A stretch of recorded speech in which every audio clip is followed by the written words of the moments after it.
Dear students, good morning. This is chapter number 6, triangles. तो इससे पहले बच्चों क्लास 7th, 8th और 9th में आपने कॉन्ग्रुएंट ट्रायंगल फिगर्स के बारे में पढ़ा या कॉन्ग्रुएंट ट्रायंगल्स के बारे में। तो कॉन्ग्रुएंट फिगर्स क्या होते हैं? तो हम कॉन्ग्रुएंट फिगर्स के बारे में हम कहते हैं कि two figures having the same shape as well as same size are called congruent figures.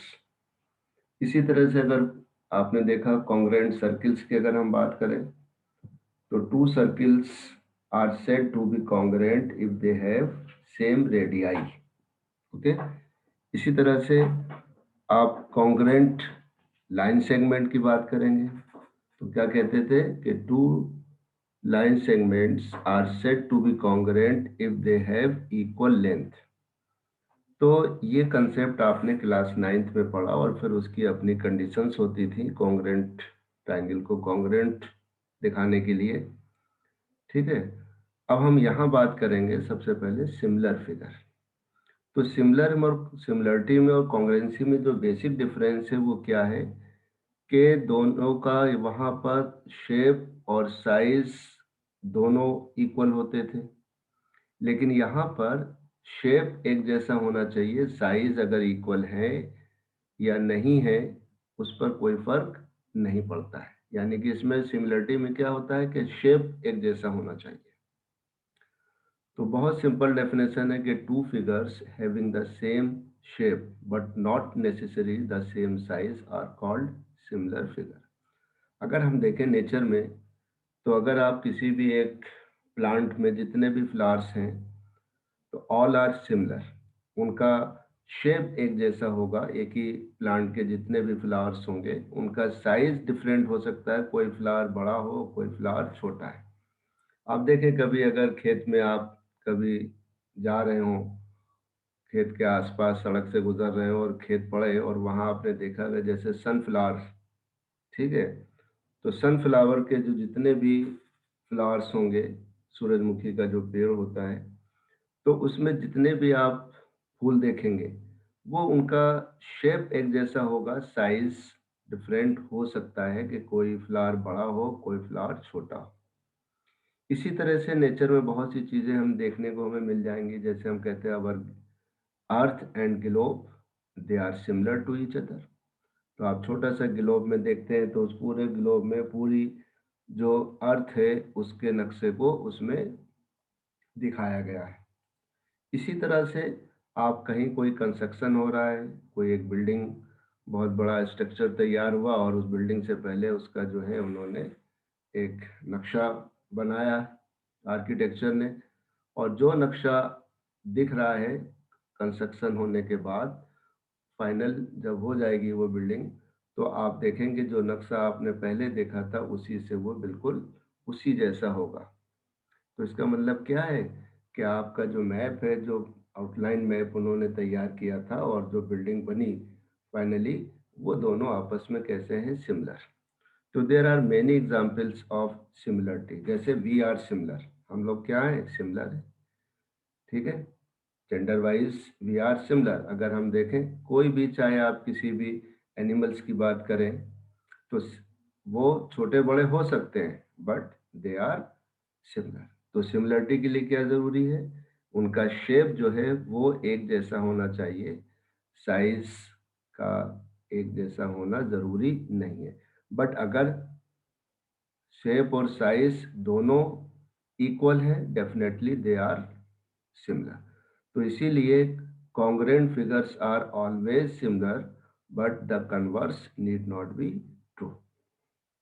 तो यहाँ हाईलाइट किया है, all congruent figures are similar but the similar figures need not be congruent. अब इसमें फिर आगे हम बढ़ेंगे अपने टॉपिक को और ज्यादा हम आगे एग्जाम्पल जैसी जरूरत होगी फिर आपको बताएंगे। तो सिमिलरिटी ऑफ पॉलीगन्स, आप जानते हैं पॉली माने मेनी, गन्स माने साइड्स। अब a triangle is a polygon of 3 sides, quadrilateral is a polygon of 4 sides, similarly pentagon is a polygon of 5 sides, etc. तो सिमिलरिटी ऑफ पॉलीगन से क्या मतलब है कि two polygons of the same number of sides are similar if their corresponding angles are equal and their corresponding sides are in the same ratio or proportion। यानी कि दो polygons, even जो सबसे छोटा जो पॉलीगन है वो 3 साइड्स का ट्राइंगल है।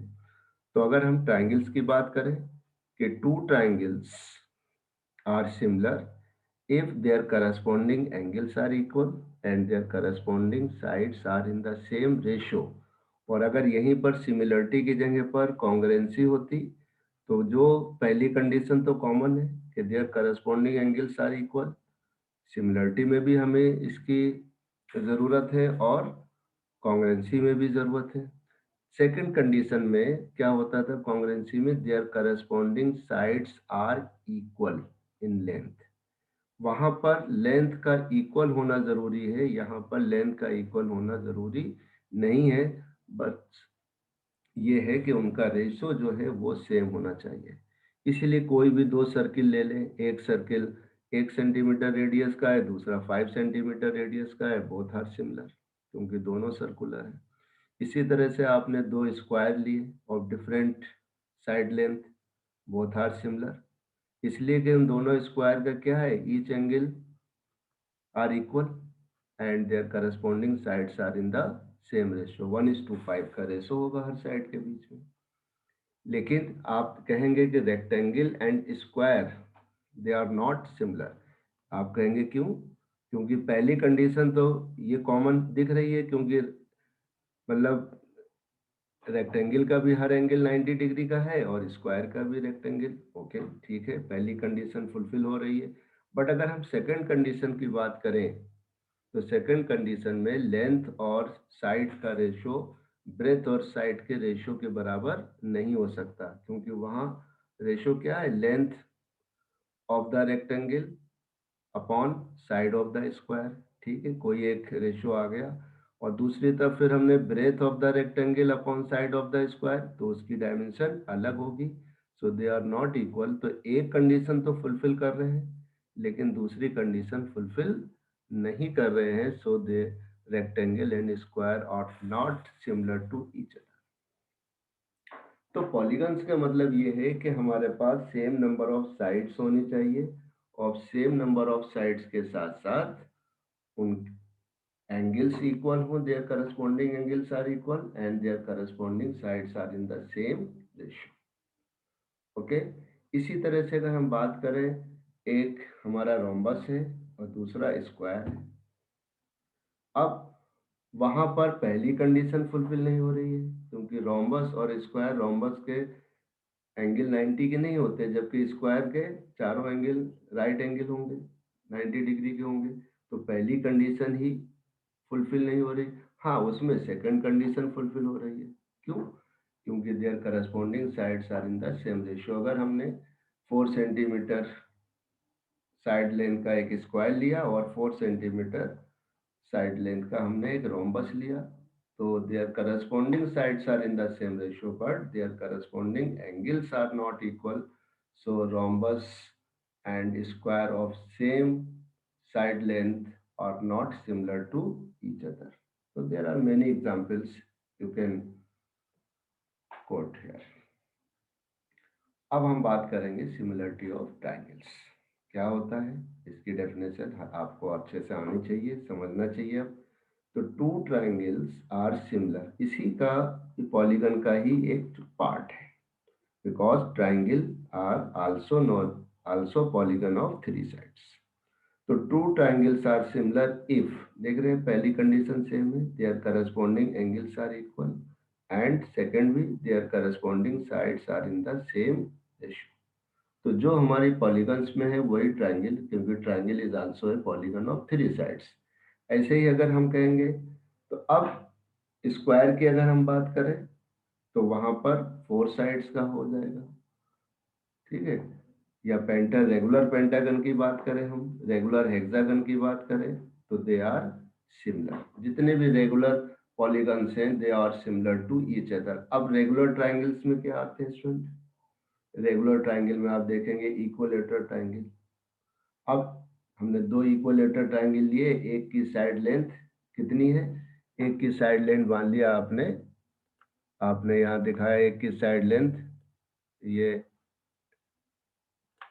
आपने यहाँ शो किया कि एक की लेंथ जो है वो 1 सेंटीमीटर है। ओके, एक ही आपने इक्विलेटर ट्रायंगल लिया और एक आपने इक्विलेटर ट्रायंगल इधर लिया, थोड़ा सा ये इसकी साइड्स बड़ी कर दी। तो अब हम, क्योंकि हम इक्विलेटर ट्रायंगल कह रहे हैं, तो हर एंगल कितना हमारा बन रहा है इसका, यहाँ पर ये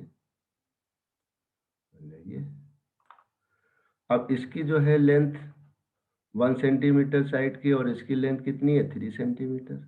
तो आप देख रहे हैं दोनों का शेप कैसा है, दोनों का शेप सेम है, so they are similar to each other. इसलिए कि इनका एंगल कितना है, their corresponding angles are equal. ये भी कितना है हमारा 60 डिग्री, ये भी 60, ये भी 60, और इस ट्रायंगल के भी, क्योंकि इक्वलेटरल है तो इसका हर एंगल 60। तो पहली कंडीशन फुलफिल हो गई हमारी। पहली कंडीशन क्या हो गई, their corresponding angles are equal, और दूसरी their corresponding sides are in the same ratio. इसी तरह से अगर आप पॉलीगन उसकी बात करते हैं, स्क्वायर की बात करते हैं, तो आपने एक स्क्वायर ये बनाया छोटा सा यहाँ पर, ठीक है, ये स्क्वायर मान लिया ड्रॉ किया आपने, और इसकी मान लिया साइड की लेंथ कितनी है, इसकी साइड लेंथ आपने ले लिया 1, एक स्क्वायर ये, और दूसरा आपने स्क्वायर क्या लिया, आपने एक स्क्वायर ये जिसकी साइड लेंथ मान लिया 2 सेंटीमीटर है। तो दे आर सिमिलर बिकॉज इन दोनों का जो एंगल है their corresponding angles are equal and their corresponding sides are in the same ratio। आप देख रहे हैं दोनों का शेप कैसा है, दोनों का शेप सेम है, क्योंकि इनके corresponding angles are equal and their corresponding sides are in the same ratio, या यूं कह सकते हैं their corresponding sides are in proportion. So triangle and square both are similar to each other. तो similarity में क्या है देखा आपने कि उनका शेप एक जैसा होना चाहिए, साइज का इक्वल होना जरूरी नहीं है। अगर साइज इक्वल है तब भी वो सिमिलर होंगे। तो अब इसमें नोट क्या दिखाया हमने, यहाँ पर क्या लिखा है इसमें कि if the corresponding angles of two triangles are equal then they are known as equiangular. यानी कि इन इक्विलेटरल ट्रायंगल को हम इक्यू एंगुलर ट्रायंगल भी कहते हैं। Corresponding angles of two triangles are equal, जैसे इसके और इसके करस्पॉन्डिंग एंगल्स कैसे हैं, equal. So this two triangles are also known as equiangular triangles. Okay, the ratio of any two corresponding sides in two equiangular triangle is always the same।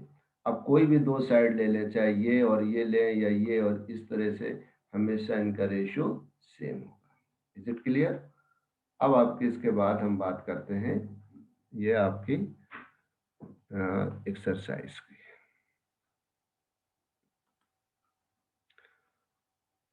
अब पहली exercise क्या आती है student, very simple, fill in the blank by using the correct word in bracket। All circles are congruent or similar? Yes, all circles are similar of different radii, but all circles are congruent of same radii. अगर उनकी सबकी radius equal है तो वो congruent होंगे, और अगर radius different है तो फिर वो सिमिलर होंगे। ऑल स्क्वायर्स आर सिमिलर, ठीक है, और कॉन्ग्रेंट कब होंगे, जब उनकी साइड लेंथ इक्वल होता है, देन दे आर कॉन्ग्रेंट। तो कॉन्ग्रेंसी का मतलब है they are xerox copy to each other. Congruency का मतलब क्या आता है, दे आर फोटोकॉपी, ठीक है, यानी कि one figure is overlap to another one, then both the figure are known as congruent. उनका एक दूसरे को ओवरलैप कर लें, ठीक है। अब जैसे, और अगर ओवरलैप नहीं कर रहे हैं, देखने में उनका शेप एक जैसा है, तो वो सिमिलर होंगे। तो ऑल इक्विलेटरल ट्रायंगल्स आर, या equilateral triangles are similar. Two polygons of the same number of sides are similar if, ये डेफिनेशन है, their corresponding angles are equal and their corresponding sides are proportional. Okay, ये fill in the blanks का आपका first question था. Second कह रहा है give two different example of pairs of similar figure और नॉन सिमिलर फिगर. अब आप सिमिलर फिगर के एग्जांपल लेंगे. A pair of equilateral triangles of different side lengths, a pair of two rectangles of different lengths and breadths. तो similar में हमने क्या किया, equilateral triangle of different side length ली. अभी आपको ऊपर हमने बताया था, एक हमने 1 सेंटीमीटर की साइड लेंथ लेकर के एक इक्विलेटरल ट्रायंगल कंस्ट्रक्ट किया और दूसरा 3 सेंटीमीटर साइड लेंथ लेकर ट्रायंगल इक्विलेटरल ट्रायंगल बनाया. So both triangle are similar to each other. ऐसे ही हमने रेक्टेंगल्स ले सकते हैं, स्क्वायर ले सकते हैं डिफरेंट साइड्स के, तो they are same shape, so they are similar figure. Non similar में रेक्टेंगल एंड ए पैरेललोग्राम. अब क्योंकि पैरेललोग्राम की अपोजिट साइड इक्वल और पैरेलल होती है, रेक्टेंगल में भी ऐसा होता है. बट रेक्टेंगल का हर एंगल 90 डिग्री और पैरेललोग्राम का हर एंगल 90 का नहीं होता है. So they are not similar. ठीक. A pair of an isosceles triangle and a scalene triangle. Isosceles triangle और स्केलिन ट्रायंगल का जो पेयर होगा, they are not similar. So they are the example और सिमिलर एंड नॉन सिमिलर.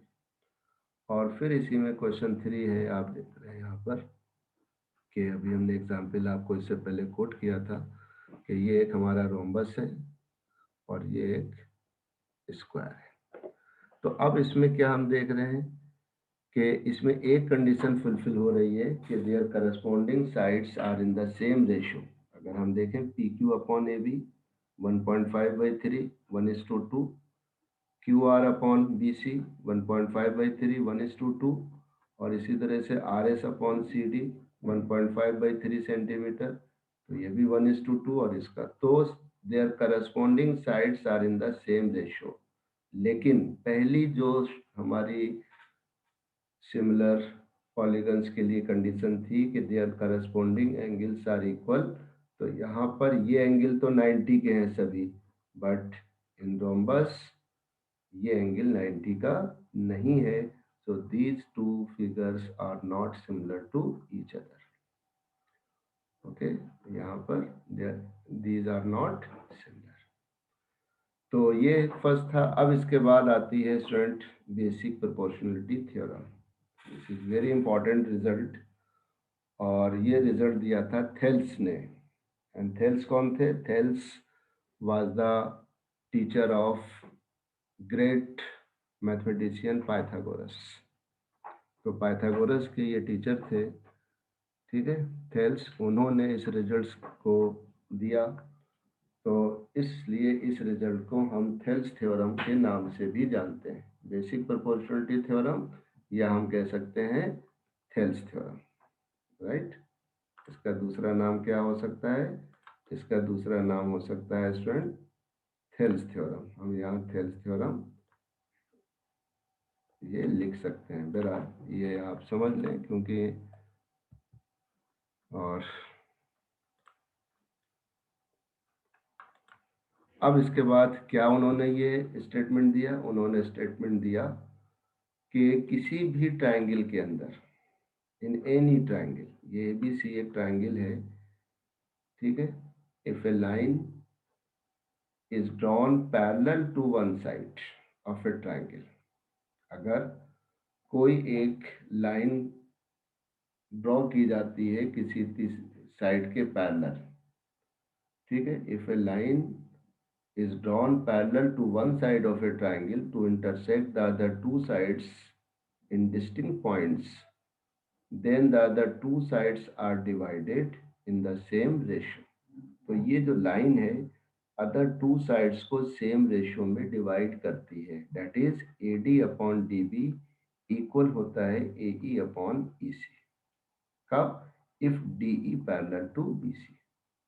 इसी तरह से अगर आपने मान लिया लाइन AC के पैरेलल खींच दिए होते इस तरह से, जैसे हमने यहाँ पर, हम आपको खींच के भी दिखा रहे हैं अभी, कि अगर हम ये D इस तरह से यहाँ लेते हैं, हम लाइक दिस, ये लेते हैं हम, ये डी और ये ई यहाँ दे देते हैं नाम, तो फिर क्या हो जाता, फिर ये हो जाता B D upon D A is equal to B E upon E C, right.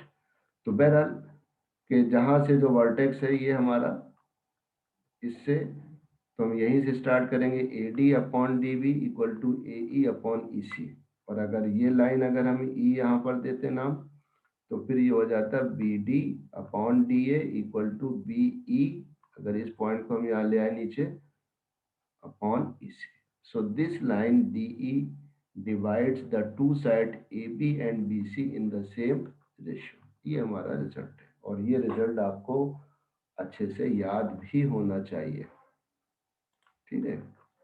अब देखिए दूसरा इसका कन्वर्स है। कन्वर्स क्या होता है, उसमें ये होता है कि अगर हमारे पास कोई line, if a line divides any two sides of a triangle in the same ratio, अगर ये डी लाइन जो है ए बी और ए सी को सेम रेशियो में डिवाइड कर रही है या करती है, तो definitely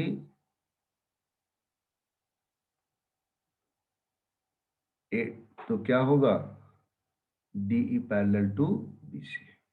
If a line divide the two sides in the same ratio, then this line is parallel to this one, DE parallel to BC। ये हमें दिखाना। पहले कंडीशन क्या था, पहले थे DE parallel to BC, then it divide the two sides in the same ratio। अब अगर लाइन सेम रेशियो में डिवाइड करती है, तो definitely it will be parallel to this one, D parallel to BC। तो ये रिजल्ट है। अब हम इसका प्रूफ आपको समझाएंगे, और ये converse of basic proportionality theorem का प्रूफ तो जनरली कम आता है, बट इसका प्रूफ अक्सर आता है, और आप इसके प्रूफ को अच्छे से समझ सकते हैं। इट्स अ वेरी सिंपल, कोई प्रॉब्लम नहीं आएगा इसमें आपको। क्या है ये स्टेटमेंट है, if a line is drawn parallel to one side of a triangle to intersect the other two sides in distinct points, then the other two sides are divided in the same ratio. तो अब क्या दिया है student, एक triangle given है, a triangle ABC in which a line parallel to side BC which intersect the other two sides AB and AC at D and E respectively, that is DE parallel to BC। Required to prove लिखेंगे। ये एक theorem को proof करने का अपना एक pattern है। सबसे पहले जो गिवन है उसको मेंशन करेंगे, क्या हम प्रूफ क्या करना चाहते हैं उसको यहाँ मेंशन करेंगे। हम दिखा रहे हैं यहाँ पर कि A D upon D B equal to A E upon E C, ये रिजल्ट हमें लाना है। इसके लिए हमने क्या किया स्टूडेंट, एक कंस्ट्रक्शन किया कि हमने बी को ई से ज्वाइन किया, सी को डी से ज्वाइन किया, और फिर draw D M perpendicular on A C and E N perpendicular on A B. ये लिख दिया हमने यहाँ पर कि join B E CD and then DM perpendicular on AC and EN perpendicular on AB, and this is the part of ये construction हो गई हमारी। अब इसके बाद हमारे पास आता है, हम इसका प्रूफ करेंगे। तो जब हम प्रूफ निकालेंगे स्टूडेंट, तो हम क्या कर रहे हैं, एरिया ऑफ ट्राइंगल ADE, देखिए आप गौर से देखिए, ADE जनरल फार्मूला क्या होता है ट्राइंगल का एरिया फाइंड करने का, हाफ बेस इनटू हाइट। तो देखो ये क्या हो गया, एडी क्या है, ये बेस है, और इसके लिए हाइट क्या है, इस बेस के ऊपर हाइट ई एन। तो फार्मूला क्या यूज किया, half AD into E N, ठीक। और इसी तरह से अब एरिया ऑफ ट्राइंगल को, एरिया को क्या कहते हैं शॉर्ट में हम, ए आर, एरिया, ठीक है। एरिया ऑफ पढ़ेंगे तो यही area of triangle AD, but this can be written as this type, area of triangle AD। Similarly, अब आप देखें ट्राइंगल BDE, राइट। अब तुम्हें एक चीज हम देखो यहाँ बताते हैं कि आप कह रहे होंगे सर कि अगर हमारे पास ट्राइंगल इस तरह का है, मान लीजिए जैसे ये साइड है और यहाँ पर ये ट्राइंगल हमने लिया, एक तो ये सीधा सीधा फॉर्मूला जो जनरली यूज कर रहे हैं, ये आपके पास ट्राइंगल है, और यहाँ पर क्या है स्टूडेंट, ये हमने इसकी हाइट दे दी। ये क्या है? हाइट। तो ये होता है base, half base into height. ये तो हो जाएगा, ये हो जाएगा हाफ, ये बेस हो गया और ये इसकी हाइट हो गई। अब सोचिए कि अगर ये ट्रायंगल एक्यूट एंगल ट्रायंगल ना हो करके किस टाइप का ट्रायंगल है हमारा? इस टाइप का ट्रायंगल है, यानी कि हम यहाँ पहले इसको, अब ट्रायंगल हमारा नेचर बदल गया। अब ट्रायंगल कुछ इस तरह से है कि ऑब्ट्यूज एंगल ट्रायंगल है मान लिया। तो यहाँ पर ये है,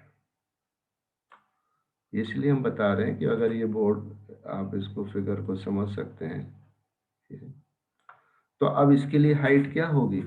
इसके लिए हाइट होगी कि अगर हम इस बेस को प्रोड्यूस करें लाइक दिस, ये इसको हमने प्रोड्यूस किया और फिर इसके बाद ये हमने यहाँ से परपेंडिकुलर ड्रॉ किया दिस वन। तो आपने देखा कि अगर हम ये लाइन सीधी खींच देते कि जो हाइट हमारे पास, तो ये जो बी डी ई के लिए बेस तो हो गया बी डी, और बी डी पर ही तो परपेंडिकुलर ड्रॉ हो रहा है। तो सिर्फ हमने क्या किया, जब आपने इसको प्रोड्यूस किया इस बेस को इधर लेफ्ट की तरफ, और यहाँ से ये परपेंडिकुलर ड्रॉ किया आपने, ये हमारा ये परपेंडिकुलर है, राइट? यही तो परपेंडिकुलर है। तो ये क्या हो जाएगा? Half base into height.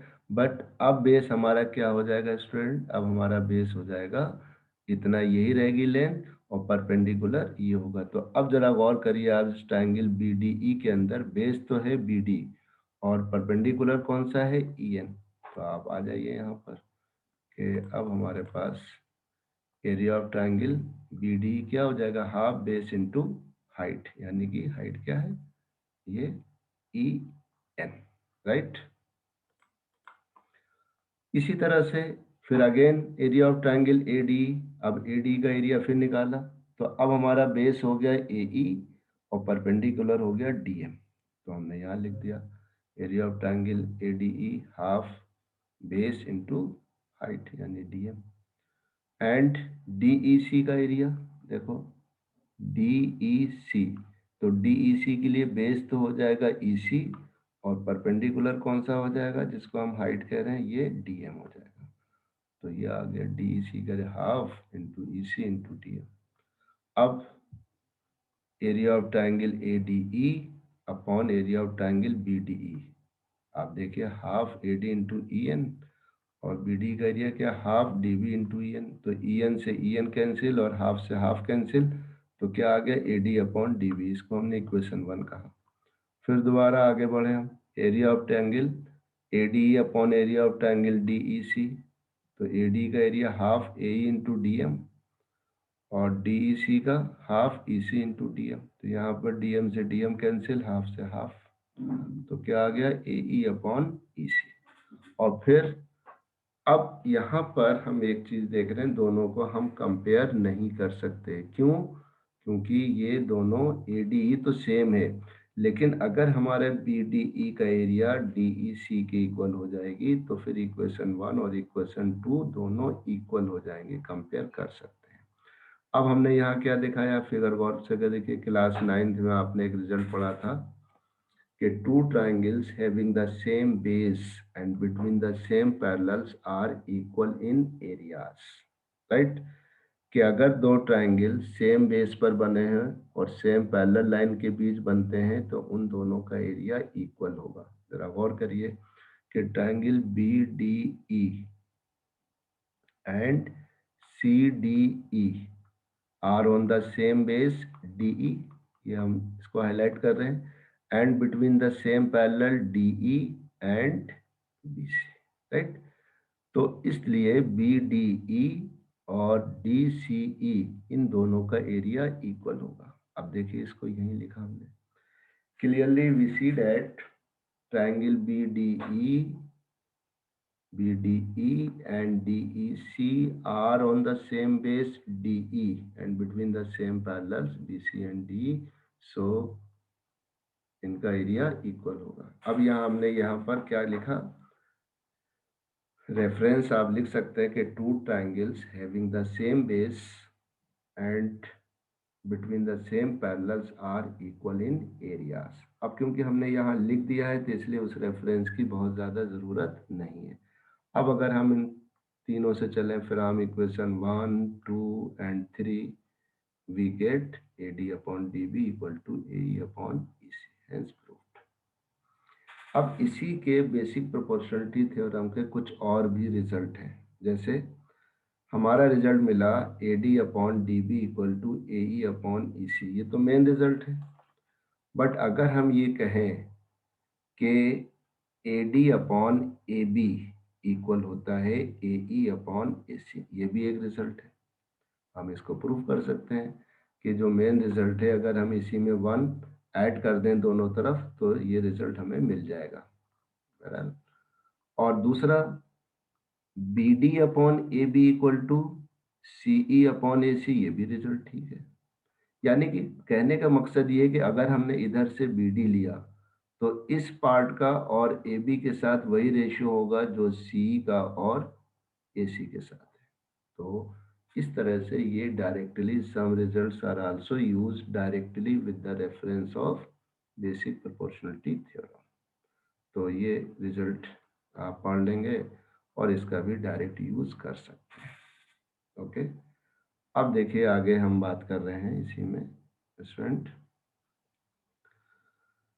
कि क्या है हमारे पास एक्सरसाइज 6.2 है और ये दो फिगर आप दी हुई हैं, फिगर 1 एंड 2। इसमें दिया condition D parallel to BC और find the value of x, EC की वैल्यू फाइंड करना है, फाइंड EC। तो अब क्या है condition, DE parallel to BC, therefore AD upon DB equal to AE upon EC। ये रिजल्ट लगा दिया in triangle ABC, AD upon DB equal to AE upon EC। कहाँ से मिला, बाई बेसिक प्रोपोर्शनलिटी थ्योरम। अब इसकी वैल्यू आपने put कर दी और EC की लेंथ कितनी आ गई, EC कितना हो गया, क्रॉस मल्टीपल करेंगे तो 1.5 EC equal to 3, so EC बराबर 3 अपॉन 1.5। तो 3 से 1.5 डेसिमल हटा दिया, 30 अपॉन 15, तो 15 1 जा 15, 15 2 जा 30, 2 अपॉन 1 या 2। तो इस तरह से इसी सेकंड पार्ट में इसी तरह से लेंथ निकाल लेंगे। अब सेकंड क्वेश्चन क्या है कि E and F are points on the sides PQ and PR। ठीक है, ये E और F PQ और PR पर पॉइंट्स हैं और फिर उनकी डायमेंशन ये दे रखी है, PE की length 3.9, EQ 3 centimetre, PF 3.6 and FR 2.4। तो वो कह रहा है कि for each of the following cases state whether EF parallel to QR, क्या EF QR के पैरेलल होगी। तो ये कब पैरेलल होगी, अगर हमारा रेशियो इक्वल हो। ठीक है, if PE equal upon EQ equal to PF upon FR then EF parallel to QR with by the converse of basic proportionality theorem। तो कन्वर्स क्या कहता है कि अगर रेशियो इक्वल है then the line is parallel to third one. और वो क्या है, बेसिक प्रोपोर्शनलिटी थ्योरम क्या है कि if a line is parallel to this one then it divide the other two sides in the same ratio. तो अब हमें क्वेश्चन नंबर 2 में रेशियो देखना है कि क्या इक्वल है। तो यहाँ देखा P upon EQ value put कर दी और यहाँ पर PF अपॉन FR निकाला, ये 1.5 अपॉन 1, ये 1.3 अपॉन 1, ये दोनों इक्वल नहीं है। So we can say that EF is not parallel to QR। ठीक है, EF जो है QR के पैरेलल नहीं होगी फर्स्ट केस में। अब इसी तरह से सेकंड केस चेक किया कि 8/9 यहाँ भी आ गया, रेशियो इक्वल आ गया, so EF parallel to QR। Third भी रेशियो इक्वल है, so we can say that EF parallel to QR। अब देखिए नेक्स्ट क्वेश्चन हमारे क्या है स्टूडेंट, ये क्वेश्चन नंबर 3 है। In the given figure if LM parallel to CB and LN parallel to CD, prove that AM upon MB, sorry AM upon AB। अब देखिए ये हमने जो डायरेक्टली रिजल्ट यूज करना है वो आ गया, this part upon whole equal to AN upon AT, ये लाना है। So it's very simple result. अब ये हमारी फिगर है, पहले हम इस ट्रायंगल में चले, इन ट्रायंगल ABC, ABC क्या है ABC में, LM, okay, parallel to CB, लगा दीजिए इस पे BPT। तो क्या मिलेगा हमें, AM upon MB equal to AL upon LC, ये आ गया, या AM upon AB equal to AL upon AC, ये आ गया BPT। आप कहेंगे सर BPT अभी क्योंकि हम ऑलरेडी पहले भी एक्सप्लेन कर चुके हैं, तो आप direct this part upon whole, this part upon whole side use कर सकते हैं। और अगर आप वैसे करेंगे तो 1 ऐड करेंगे, सिंप्लीफाई करेंगे तो ये रिजल्ट आपको मिल जाएगा। इसी तरह से फिर आप इस ट्रायंगल में चलेंगे, यहाँ पर क्या है, यहाँ है LN पैरेलल टू CD, तो क्या मिलेगा, AN upon AD equal to AL upon AC, and this is equation number 2 from 1 and 2। अब आप कंपेयर करेंगे तो आप देख रहे हैं कि हमारे right hand side AL upon AC है, यहाँ भी AL अपॉन AC है, तो फिर हमारे लेफ्ट हैंड साइड इक्वल होगी। So AM upon AB equal to AN upon AD, hence prove the result. ऐसे ही क्वेश्चन नंबर 4 आप करेंगे, सेम प्रोसीजर पर है।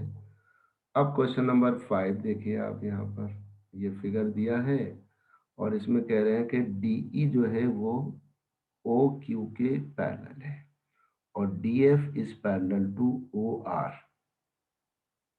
DF parallel to OR, then show that EF is parallel to QR। तो फिर इसमें क्या करना है, हमें बेसिक प्रोपोर्शनलिटी थ्योरम लगाएंगे हम। सबसे पहले हम किस में चलेंगे, इन ट्रायंगल POQ के अंदर। देखिए इन ट्रायंगल POQ, अगर हम सेपरेट फिगर बना लें POQ को, यहाँ पर आप बिल्कुल एक अलग फिगर इस तरह से बिल्कुल सीधी सीधी आपने, ये जैसे है, ये हमारे पास है, और फिर यहाँ पर हम यूं, आप एक ये हमने यहाँ पर ये ड्रॉ किया लाइन, और ये एक फिगर आपके सामने, ये हमने ये ड्रॉ करी है।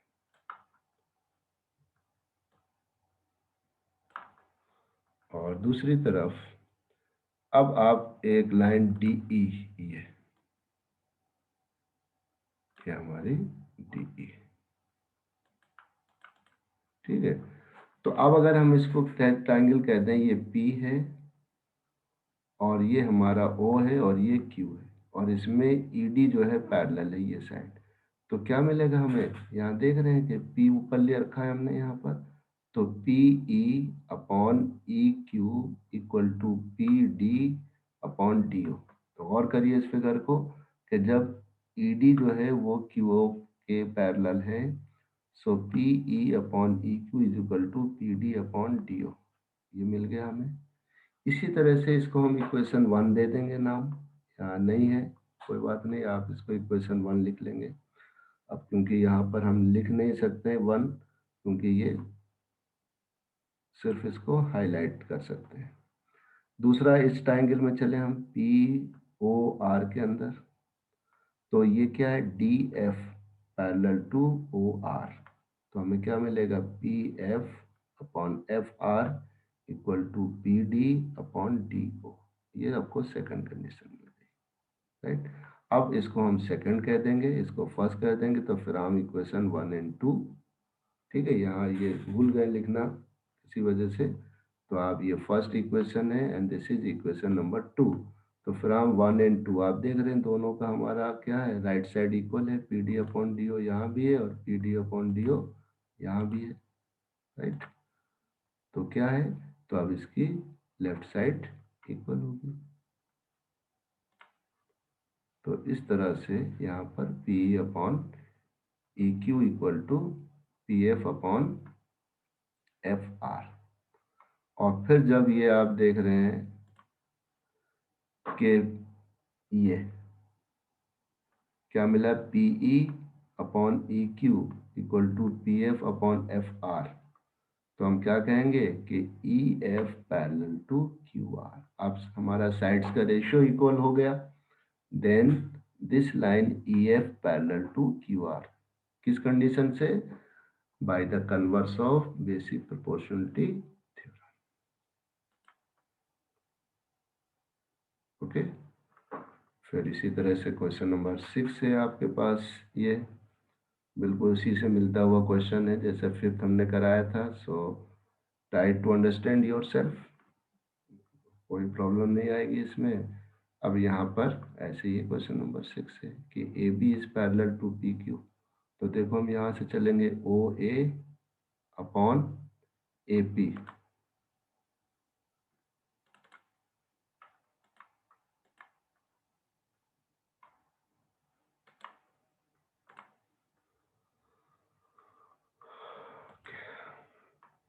ये आ गया OA upon AP equal to OB upon BQ, मिल गया। कहाँ से?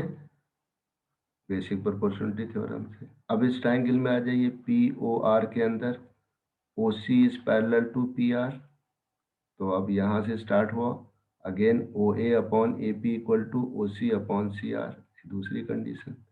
अब आप दोनों को कंपेयर करवा दीजिए फ्रॉम 1 एंड 2, क्योंकि दोनों का लेफ्ट पार्ट इक्वल है। तो हमें from equation 1 and 2 we get OB upon BQ equal to OC upon CR, right. अब देखिए गौर करिए, OB upon BQ equal to OC upon CR। अब अगर हम इस ट्राइंगल OQR में चलें, और तो OB अपॉन BQ इक्वल हो रहा है OC upon CR, so BC is parallel to QR। यहाँ पे BC parallel to by the converse of basic proportionality theorem. ऐसे ही क्वेश्चन नंबर हमारा स्टूडेंट 7 है कि using basic proportionality theorem prove that the line drawn through the midpoint of one side of a triangle parallel to another side bisect the third side। याद आ रहा हो आपको ये रिजल्ट, ये converse of mid point theorem है, class 9th में आपने proof की थी ये रिजल्ट। अब कन्वर्स क्या है हमारे पास, क्या दिया है, prove that a line drawn through the mid point of one side, यानी कि D is the mid point of AB दिया हुआ इन triangle ABC in which D is the midpoint of AB and DE parallel to BC। तो required to prove AE upon EC, यानी E is the midpoint of AC, ये हमें proof करना है।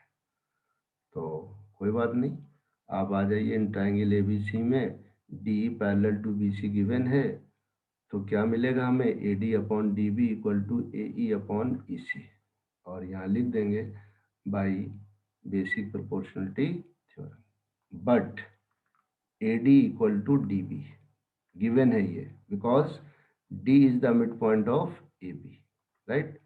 तो अब जब AD अपॉन DB हो गया तो DB को हम यहाँ ले आए, तो यहाँ क्या बच गया, 1। AD अपॉन DB की वैल्यू कितनी आ गई, 1 आ गई, क्योंकि AD से DB कैंसिल हो जाएगा। और यहाँ पर हमने क्या लिख दिया, 1 पुट कर दिया इस जगह पर, तो 1 equal to AE upon AC, फिर क्रॉस मल्टीप्लाई कर लिया, so AE equal to EC। तो AE EC आ गया, so E is the mid point of AC, hence DE divides AC, या bisect, not divide, bisects AC, right. ऐसे ही अब हमारे पास कन्वर्स यूज करना है BPT का, तो मिड पॉइंट थ्योरम मिल जाएगी। वहाँ क्या था मिड पॉइंट थ्योरम, कि the line joining the midpoints of any two sides of a triangle is parallel to the third side, यानी कि D and E are the midpoints of AB and AC, then prove that DE parallel to BC। अब हमने क्या किया, let us consider a triangle ABC in which D and E are the midpoints of sides AB and AC respectively। We need to prove DE parallel to BC। तो इसके लिए क्या करेंगे, आप पहले बेसिक प्रोपोर्शन यहाँ दिया हुआ है as given AD equal to DB because D is the mid point of AB। तो AD upon DB equal to क्या हो गया, 1 हो गया, क्योंकि AD से DB कैंसिल हो जाएगा, 1 आ गया, first equation. Similarly AE equal to EC because E is the mid point of AC, right.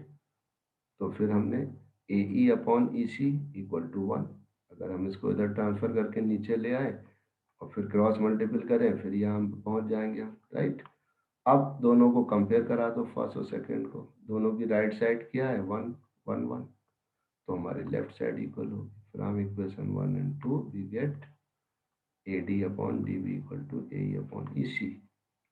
अब हमें क्या मिल गया, AD upon DB equal to AE upon EC, then by the converse of basic proportionality theorem D parallel to BC। अब आप खुद जरा सोचिए कि जहां हमारा मिड पॉइंट थ्योरम, वहां पर प्रूफ करना कितना बड़ा सवाल था। एक पेज का हमने कंस्ट्रक्शन किए करते थे, डी को प्रोड्यूस करते थे और फिर डी और ई एफ इक्वल होते थे, सी को एफ से ज्वाइन करते थे, फिर इस ट्रायंगल को इसके कॉन्ग्रुएंट दिखाते थे, फिर इस पूरे को पैरेललोग्राम दिखाते थे, तब हम ये रिजल्ट प्रूफ कर पाते थे। और यहाँ क्या है, 3 स्टेप में आपने इसको प्रूफ कर दिया, इस रिजल्ट को, with the help of basic proportionality theorem and converse of it. अब ये भी अच्छे सवाल हैं दोनों, 9th और 10th। पहले केस में क्या है, ABCD एक ट्रेपेजियम है student, ABCD is a trapezium in which AB parallel to DC। Given है, देखो कि हमारी जो साइड AB है वो DC के पैरेलल है and their diagonals intersect each other at point O। तो show that OB अपॉन या AO अपॉन BO इक्वल होता है CO अपॉन DO। तो ध्यान रखिए कि जो ट्रेपेजियम के जो डायगोनल्स होते हैं they are proportional to each other, ठीक है। पॉइंट ऑफ इंटरसेक्शन पर कैसे होते हैं, प्रोपोर्शनल। और यहाँ पर इसको हमने एक कंस्ट्रक्शन किया कि EO पैरेलल टू DC, ठीक है। DC के पैरेलल एक हमने लाइन खींच ली, पूरी की जरूरत नहीं है, इतनी काफी है, EO पैरेलल टू DC। और फिर अब इस ट्रायंगल में चलेंगे, क्योंकि देखो EO DC के पैरेलल बाय कंस्ट्रक्शन और DC किसके पैरेलल है, AB के, ये गिवन है। तो अब क्या हो गया, EO parallel to AB, lines parallel to the same line, okay. तो यहाँ पर भी हमारा अब ये EO AB के भी पैरेलल हो गई। अब हम इसको यूज करेंगे नाउ इन ट्रायंगल ए, किसमें चल रहे हैं, ट्रायंगल ABD के अंदर चल रहे हैं। तो ABD में हम क्या कर रहे हैं, EO जो है AB के पैरेलल है, तो क्या मिला हमें, AE upon ED equal to BO upon DO। आप चाहे तो इधर से भी कर सकते थे, DE upon EA equal to DO upon OB, और फिर उसको हमने रेसिप्रोकल कर दिया दोनों साइड का, तो हमें ये मिल गया। या डायरेक्ट आप AE upon ED equal to BO upon OD आ गए यहाँ पर हम, और इसको इक्वेशन 1 दे दी हमने बाय से। फिर दोबारा लिया इन ट्रायंगल ADC में चले, अब EO पैरेलल टू DC, और यहाँ से क्या मिला हमें, AE upon ED equal to AO upon OC। Equation 2 दोनों को कंपेयर किया हमने फ्रॉम 1 and 2, तो हमें क्या मिला, दोनों की राइट साइड इक्वल है, ये फर्स्ट है, और ये सॉरी दोनों की लेफ्ट साइड क्या है, इक्वल है। AE अपॉन ED यहाँ है इक्वेशन 1 में, और सेकंड में AE अपॉन ED दोनों की लेफ्ट साइड इक्वल है, so their right sides are also equal. तो ये मिल गया BO upon DO equal to AO upon CO। और फिर हम आपस में इसको इंटरचेंज कर सकते हैं, A को यहाँ ले आए और DO को, या हमने क्या किया, BO को यहाँ ले आए और CO को इधर भेज दिया।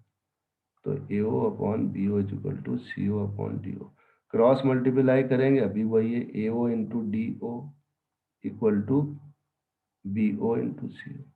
तो दोनों जैसी जरूरत है क्वेश्चन की वैसे इसको ले आएंगे। सेकंड इसका कन्वर्स है। अब हमारे पास ए बी सी डी एक क्वाड्रिलेटरल है और जिसके जो डायगोनल्स हैं वो ओ पर इंटरसेक्ट करते हैं, इस तरह से करते हैं कि उनका रेशियो इक्वल है, तो A B C D trapezium होगा। तो आप बिल्कुल आप फर्स्ट का कन्वर्स है ये ए बी सी डी, हालांकि ट्रेपेजियम दिख रहा है बट अभी हम इसको ट्रेपेजियम नहीं कह रहे हैं, अभी क्या है ये एक तरह से ये हमारा एक क्वाड्रिलेटरल है और इसके अंदर क्या गिवन क्या है, गिवन ये है A O upon B O equal है सी ओ अपॉन डी ओ या ओ टी, ये गिवन है। तो अब जब हम कह रहे हैं कंस्ट्रक्शन हम कर रहे हैं कि कंस्ट्रक्शन क्या किया, quadrilateral draw E F parallel to A B के पैरेलल हमने एक लाइन खींची जो ओ से गुजर रही है, through O draw a line E F parallel to A B. अब जब ई एफ ए बी के पैरेलल होगी तो जानते हैं ई एफ डी सी की भी पैरेलल होगी, बिकॉज अच्छा हाँ अभी नहीं कह सकते हम, ये तो हमें प्रूफ करना है, ठीक है, E F parallel to A B. अब हमें आगे प्रूफ कर देना है E F parallel to D C, और जब ई एफ डी सी के पैरेलल हो जाएगी तो फिर ए बी डी सी के पैरेलल हो जाएगी, so this quadrilateral will be a trapezium. तो अब जो गिवन है हमने वहां से स्टार्ट करिए, देखें A O upon B O equal to C O upon D O, ये लिखा। अब आपस में इसको इंटरचेंज किया, ए ओ सी ओ को नीचे ले आया और बी ओ को यहाँ भेज दिया, ये इक्वेशन 1 हो गई। अब आइए ट्राइंगल डी ए बी, अब क्या है ई ओ is parallel to AB because EF parallel to AB, so its part EO is also parallel to AB। अब इसमें ट्रायंगल है DAB और EO जो है AB के पैरेलल है, तो रिजल्ट लगा दो DE upon EA equal to DO upon OB आ गया। बेसिक प्रोपोर्शनलिटी थ्योरम यूज कर ली और फिर हमने इसको इन्वर्टेंडो यूज किया। इन्वर्टेंडो का मतलब है दोनों को हमने रेसिप्रोकल कर दिया, पलट दिया, ठीक है। तो ये इसका ई ए ऊपर आ गया, डी ई नीचे आ गया, ऐसे ओ भी ऊपर, और ये अभी भी क्रॉस मल्टीप्लाई करने पे दोनों रिजल्ट सेम है, ये इक्वेशन सेकंड है। अब आप गौर करें कि यहाँ B O upon D O है फर्स्ट में और सेकंड में भी B O upon O D या डी ओ है। कंपेयर करेंगे तो हमें क्या मिलेगा, ए ओ अपॉन ओ सी बराबर ए ई अपॉन ई डी। अब हमें मिल गया ये रिजल्ट, गौर से देखिएगा फिगर अपना, A O upon O C equal to A E upon E D, so this line E O parallel to D C, और जब ई ओ डी सी के पैरेलल है so its full length E F is also parallel to D C. Okay, ये आ गया। और फिर हमारे पास ये लाइन ए बी के पैरेलल और ई एफ डी सी की भी parallel, so A B and D C both are parallel to each other, और फिर hence quadrilateral A B C D is a trapezium. तो इस तरह से ये एक्सरसाइज 1 6.1 और 6.2 हमने इसमें आपके कवर किए, और फिर हमारा जो नेक्स्ट टॉपिक होगा वो फिर क्राइटेरिया ऑफ सिमिलर ट्रायंगल, कि सिमिलर ट्रायंगल के लिए क्या क्या क्राइटेरिया यूज किया गया, क्या क्या कंडीशंस हैं सिमिलरिटी की, उसको हम डिस्कस करेंगे। ओके, तो बहरहाल इसको कंप्लीट करिएगा और ओके, थैंक यू।